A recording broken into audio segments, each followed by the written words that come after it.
আজি জুবিন গাৰ্গে আমাৰ মাজত যি নিদৰ্শন দেখাই থৈ গ'ল, আজি জীয়াই থাকোঁতে তেখেতে জাতি ধৰ্ম নিৰ্বিশেষে আটাইকে একত্ৰিত কৰি বৰ অসম গঢ়াৰ তেখেতে চিন্তা চৰ্চা কৰিছিল।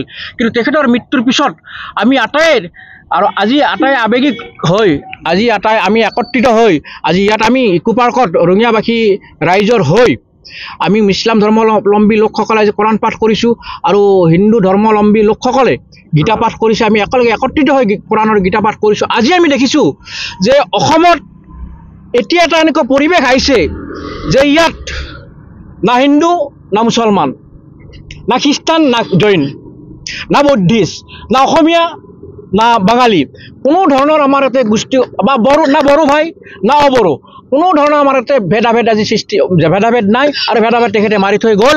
আৰু এতিয়া আমি অনুভৱ কৰিছোঁ সঁচা এই অসমখন আমাৰ অতীতৰ অসম আছিল আৰু এই অসমখনে আমি ঘূৰাই পাইছোঁ আৰু এই অসমখনে আমি অসমৰ জনসাধাৰণে বিচাৰিছোঁ। সেই জুবিনদাৰ অসমখন আমি জনসাধাৰণে বিচাৰিছোঁ ভৱিষ্যতে এই অসমখনক লৈ যাতে আমি আগবাঢ়ি যাব পাৰোঁ।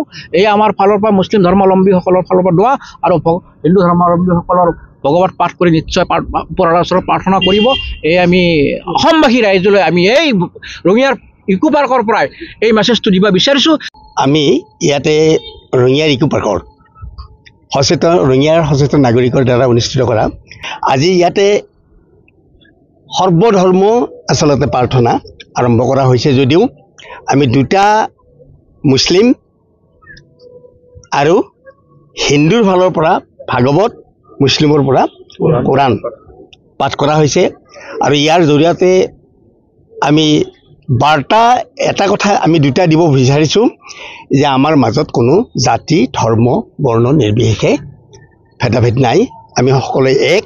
কাৰণ আত্মা এক, আত্মাৰ কোনো জাতি নাই, আত্মাৰ কোনো ধৰ্ম নাই, আত্মাৰ একোৱেই নাই। আচলতে উৰ্মি বুলি কোৱা হয়, এই উৰ্মিবিলাক নাই, সকলোবিলাক দেহাৰে আছে।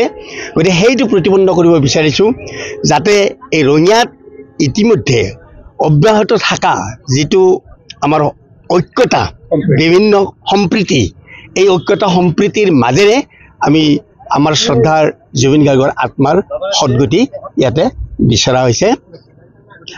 আমি আহ্বান জনাব বিচাৰিছোঁ যে জুবিন গাৰ্গৰ মৃত্যুত যিটো গোটেই আমি অসমবাসী বুলিয়েই কৈছোঁ ম্ৰিয়মান হৈছে, এই অসমবাসীক শান্তি প্ৰদানৰ কাৰণে তেওঁৰ মৃত্যুৰ কাৰণ